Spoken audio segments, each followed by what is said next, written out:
আমরা কেনা জানি ডেইলি স্টার, প্রথম আলো, উদীচি, সায়নট পড়ানোর যে দায়িত্ব তারা পালন করলো, সরকার কোনো ভূমিকাই নিল না। মাজার পোড়ানোর দায়ে সেইভাবে কারো গ্রেপ্তার হওয়া, শাস্তি হওয়া সেগুলো হয় নাই, কিংবা এতগুলি জায়গাতেই ধ্বংসযজ্ঞ চালানো হয়েছে, সেইভাবে কোনো ব্যবস্থা সরকার নেন নাই। আর যারা ভ্যান্ডালিজম করে তাদেরকে এমনিতেও মেইন স্ট্রিমে আসার কোনো সুযোগ আছে? মানে তারা কি ভ্যান্ডালিজম করে মেইন স্ট্রিমে চলে আসতো, তাদেরকে আটকানো হয়েছিল? না, আমি এ ব্যাপারে ছোট একটু মন্তব্য আগে করে তারপরে ছোট মানে ভ্যান্ডালিজম শব্দের অর্থ হয়তো অনেকে বুঝবে না, মানে যারা ইচ্ছাকৃতভাবে মানুষের সম্পত্তি ধ্বংস করে এবং গুরুত্বপূর্ণ সম্পদ ধ্বংস করে, সহজে বুঝলে এটাই না। প্রথমে বলি যে আপনি অন্য যাদের কথা বললেন, যারা আজকে এই সাবেক উপদেষ্টার কথা নিয়ে কতগুলো প্রশ্ন তুলেছে, আমি বরঞ্চ তাদের কাছে অন্য প্রশ্ন দিয়েই করতে চাই। ওনাদের প্রশ্ন নিশ্চয়ই আনসার পাইতে হবে, সেটা নিয়ে আমার কোনো দ্বিধাদ্বন্দ্ব নেই। এই যে আমেরিকার সাথে যে চুক্তিটা হলো, যেটাকে আমরা জাতীয় স্বার্থ বিরোধী বলেছি এবং খলিল সাহেবকে বলেছি তিনি দেশের স্বার্থের বিরুদ্ধের লোক, আমেরিকান স্বার্থের রক্ষক, যেটা একসময় বিএনপিও বলেছে। কিন্তু এইবার তিনি বললেন এই চুক্তির আগে বিএনপি এবং জামাতকে সাথে পরামর্শ করেছে, বরঞ্চ স্বাধীনতা পরিধি এই শক্তির আগে এই প্রশ্নের পরামর্শটা কখন হয়েছে সেটি আমরা জানতে চাই। আমার কথা পরিষ্কার, বলছে নির্বাচনের আগেই 3 দিন আগে, শুধু না তখন তো দলগুলি নির্বাচনে ব্যস্ত ছিল, কিভাবে পরামর্শ হলো? না, কিন্তু আমি যদি বুঝে থাকি উনি যে কথাটা বলতে চেয়েছেন তাতে অনেক আগেই পরামর্শ করেছে, নট 3 দিন আগে।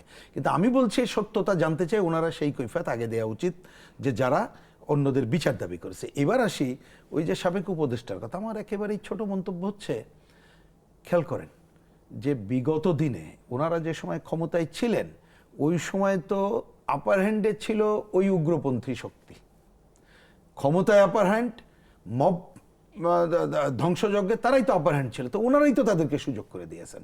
এখন ওনাদের মধ্যে কারা? আজকে ওনাদের পুরো টিম বলছেন যে সব আমরা জানি না, এটা কিচেন ক্যাবিনেট ছিল। আর কে না জানে, এই কিচেন ক্যাবিনেটের মধ্যে নিশ্চয়ই যিনি কথা বলেছেন উনি অবশ্যই ছিলেন। প্রশ্নটা আমার, ওই দায় উনি এড়াতে পারেন না। সুতরাং ওনার এই কথাটা, বরঞ্চ আমি বলি যে আপনারা কি কি সুযোগ এই উগ্রপন্থাদের দিয়েছেন, এগুলো উগ্রপন্থা দমনে আপনারা যে ভূমিকা না রেখে তাদেরকে আরো সামনে আসার সুযোগ করে দিয়েছেন। এবং নির্বাচনে যতটুকু তাদের অগ্রগতি দেখতে পাচ্ছি সেটা হচ্ছে এই অন্তর্বর্তীকালীন সরকারের সময় যে সুযোগগুলো পেয়েছে তার কারণে এই দায় ওনারা এড়াতে পারেন না। মানে এই প্রশ্নটা পরিষ্কার, এই প্রশ্নটা আমারও, যে যারা এই অন্যায় কাজগুলি করেছে, যারা এইভাবে আক্রমণ করেছে, জ্বালাও পোড়া অগ্নিসংযোগ করেছে, মানুষকে প্রহার করেছে, এই লোকগুলিকে প্রহার করতে না দিলে তাহলেই তো মেইনস্ট্রিমে আসতো না। প্রহার করতে দেওয়ার পরে তাদেরকে মেইনস্ট্রিমে আসতে দেই নাই, ওই কথাই বললাম। এটা আমি বুঝি নাই।